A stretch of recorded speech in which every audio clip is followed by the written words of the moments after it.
Hello everybody!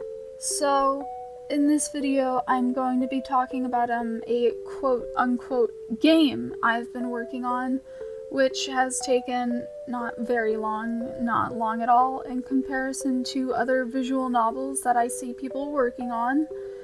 But it is all made by myself, down to the font used in the game and the music used in the game. So this game, this visual novel, or as it can be probably considered this kinetic novel, is called Night Terrors, and it focuses on my character Ambrosia Harlow. Now, when pitching ideas for the visual novel I was going to work on, I was asking everybody which of the 4 ideas I provided they would prefer.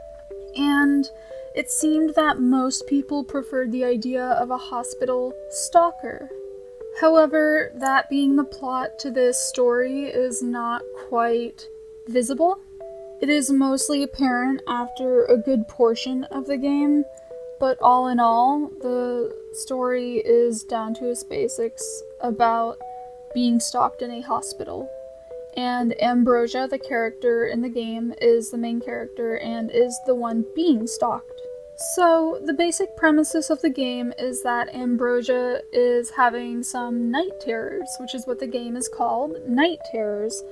And Ambrosia keeps having them over and over, and it's the same one happening each time. It seems to be a big, hairy monster that creeps over them while they're sleeping at night, and oftentimes kidnaps them, takes them out of their home in order to isolate them. And who knows what this monster wants to do to Ambrosia, because it seems like every night the monster gets interrupted. So before this game takes place, the character Ambrosia discusses these night terrors with their friend Brendan White, who is a doctor, and his suggestion is that they stay in a psychiatric ward in a hospital, or in this game's case, a clinic. So Ambrosia heeds his advice and admits himself to a psych ward. And I will state now that just about all of the experiences Ambrosia has in the psych ward, when it comes down to the setting itself, such as what everything looks like, how everything goes throughout the day, is based off of my own experience in a psych ward. And I hope to reflect a more realistic envisionment of a character in a psychiatric ward. So the main portion of the game, most of the game itself, happens to be dialogue, interactions between Ambrosia and other patients, as well as Ambrosia with the staff at the hospital, including, and not limited to, nurses and doctors. At first in the psych ward, Ambrosia notices that the night terrors are no longer occurring, but after a few days in the hospital, you begin to witness nightmare sequences within the game. In these, you get a closer and closer vision of the monster that has been haunting Ambrosia, and it just gets more and more blunt, or should I say confrontational, without revealing anything that happens.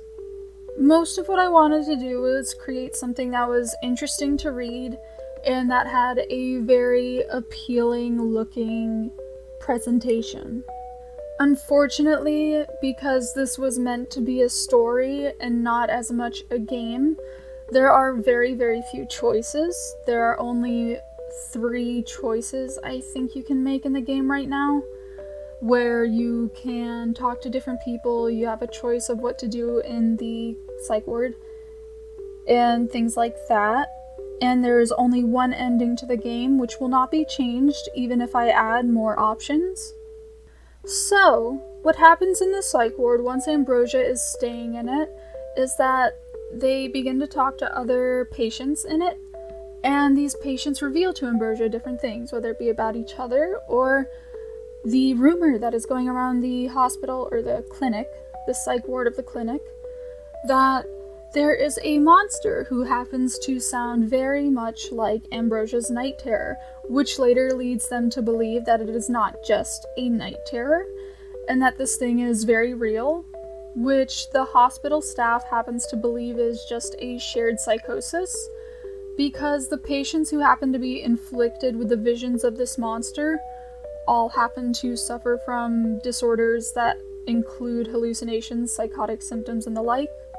And it is pointed out in the visual novel that whenever a patient happens to bring up seeing this monster, happens to be when their psychotic symptoms are flaring up. So there's the mystery of what's going on with Ambrosia's night terror, and then there's the mystery of whether or not the monster in the night terror happens to be real. Ultimately, I believe that this game will turn out to be, in the end, pretty short, maybe an hour of gameplay or so, but I hope that it looks appealing and that it is at least an interesting read, and I hope that the people who decide to play it or read it enjoy it. I would personally file it under psychological horror or surreal horror, something similar to those two categories. As I record this, I am not completely done with the game. I am currently waiting on people to get back to me about the current state of the game, so I know whether or not there's more I should add to it or fix. In the end, thank you for watching and listening to this video. I hope I've piqued your interest in my visual novel, and I hope you decide to look more into it if that is the type of thing you are interested in. Goodbye, and thank you again.